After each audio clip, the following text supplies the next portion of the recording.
हाँ, मैं आपको कुछ और भी अपनी ज़िंदगी के वाक़यात बताना चाहता हूँ। समय समय पर क्या ढलता रहा, क्या नहीं होता रहा। मैं बताता हूँ कि बैंक क्यों नाराज़ था मुझसे, क्योंकि उस समय हमारा शहर एक कस्बा था।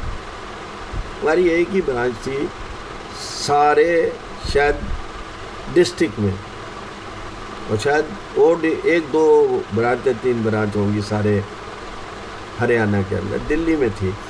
अब इसको माना जाता था semi urban area, semi urban यानी कस्बा नुमा। गांव भी नहीं माना जाता था, रूरल भी नहीं माना, सेमी अर्बन। जो दिल्ली में ऐसे प्रमोट होते थे, ऑफिसर बनते थे, तो एक बैंक की पॉलिसी थी कि वो चाहते थे कि उनको 1 साल सेमी अर्बन एरिया में काटना पड़ेगा। तो जो दिल्ली की ब्रांचों से प्रमोट होकर हर कोई चाहता था मैं गुड़गांव आ जाऊँ।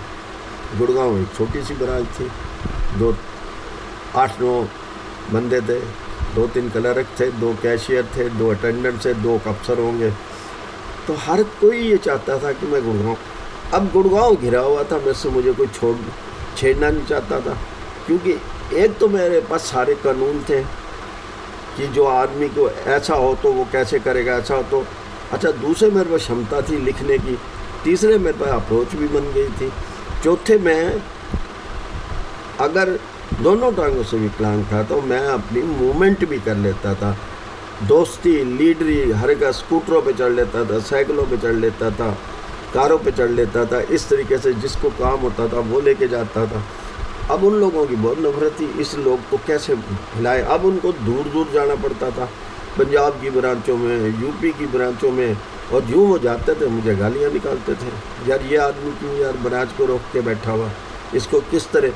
अब लीडर जो थे, यूनियन के लीडर, वो भी बड़े प्रभावशाली थे, सिर्फ पैसे के चक्कर में, क्योंकि हमारे 150 या 200 रुपये सैलरी में से काट के यूनियन के फंड में डाल दिया जाता था। तो यूनियन के पास इतने लाखों रुपए, समझो करोड़ों तक पहुंच गए। अब उनका आना जाना बाई एयर होता था उस समय में, आना इस शहर से उस समय इस समय, और टालना बहुत बड़ी चीज़ होती थी। टालना मतलब कि हो जाएगा तेरा काम, हो जाएगा। कई बार मैं सुना कि कोई ट्रांसफ़र के लिए कह रहा है, हेड ऑफिस में ट्रांसफ़र का लेटर इश्यू हो रहा है।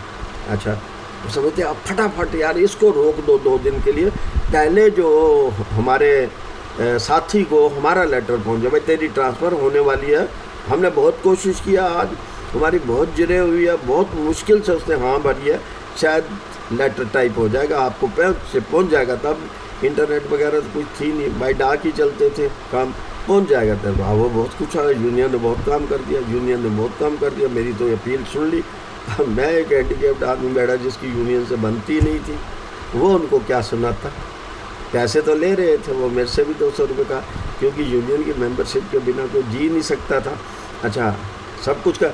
जब हायर मैनेजमेंट मुझसे हार रही है, वो देख रही है कि इसके लेटर आ रहे हैं, हम इसको ट्रांसफ़र करेंगे तो ये बगावत कर देगा, बहुत बड़ी बगावत कर देगा, ये तो धरने पे चला जाएगा, और बड़े बड़े चीज़ों में, अखबार में, प्रेस कॉन्फ्रेंस तक बुला देगा। वो ट्रांसफ़र नहीं करते थे, यूनियन उन पर दबाव डालते। मैंने ये सुना था, जहाँ तक मेरी अपनी आवाज़ है सुनने की, क्योंकि मेरा भी एक लिंक बन जाओ, कहते थे कि भाई इसको छोड़ दो यार ट्रांसफ़र को, हम दूसरे की कोई बात मनवा लो, उनको मना लो, अपने अफसर जो प्रमोट हो रहे हैं कहीं और भेज देते हैं। अच्छा, अब इस चक्कर से वो मैं 19 साल तक अफसर रहा, उन्होंने मेरी कई प्रमोशनें रोकने की कोशिश की, रुकी भी, ये नहीं कि नहीं रुकी, पर बात है कि अगर वो करते तो मैं खुद रोक लेता। वो क्यों रोकता, क्योंकि मेरी वाइफ गुड़गांव में थी, मेरे बच्चे गुड़गांव में अच्छे स्कूलों में पढ़ते थे। अगर मैं यहाँ से चला जाता, मेरी वाइफ भी बीमार रहती थी कुछ चले, बच्चों को कंट्रोल कौन करता, बच्चों को कौन संभालता। यहाँ क्या था कि मेरी एक चल रही थी, स्कूल में भी, बाहर भी, और हर जगह मैंने अपना एक सर्कल बनाया हुआ था। उस सर्कल की बदौलत ही मैं चलता था। उन दिनों में टेलीफोनें भी बहुत कम होती थी, पर फिर भी मैंने टेलीफोन की डिमांड की, तो उन दिनों टेलीफोन की ब्लैक चल रही थी 25-30 हज़ार रुपये जब चल रही थी ब्लैक, तो मैंने एक और टेलीफोन बुक कराया। अब उन्होंने कहा जी आपके घर तक तार ही नहीं जा सकती क्योंकि इसके एरिए के आसपास किसी का घर ही नहीं है। मैंने कहा देखिए ऐसा है, ये ड्यूटी आपकी है, सेंक्शन मेरी टेलीफोन होगी और मैं चाहता हूँ एक हफ्ते के हफ्ते आप लगा दीजिए, नहीं तो फिर मैं देखूँगा कि आप कैसे नहीं लगाओ। वो एक हफ्ते के अंदर मेरे घर में टेलीफोन लग गई क्योंकि मुझे बात करनी होती थी स्कूल की प्रिंसिपल से, बैंक की छुट्टी के लिए, या कोई और डिपार्टमेंट से बात करता है। टेलीफोन लैंडलाइन तो हर जगह थे, हर दफ्तर में, हर स्कूल में, हर जगह थे। इस बदौलत मेरा जो टेलीफोन लगा, मेरा कार्यालय घर के प्रति वफादारी, बैंक के प्रति वफादारी, मेरी अपने प्रति भी वफादारी उससे हुई। काफ़ी मुझे उसका लाभ हुआ और मुझे बहुत अच्छा लगा।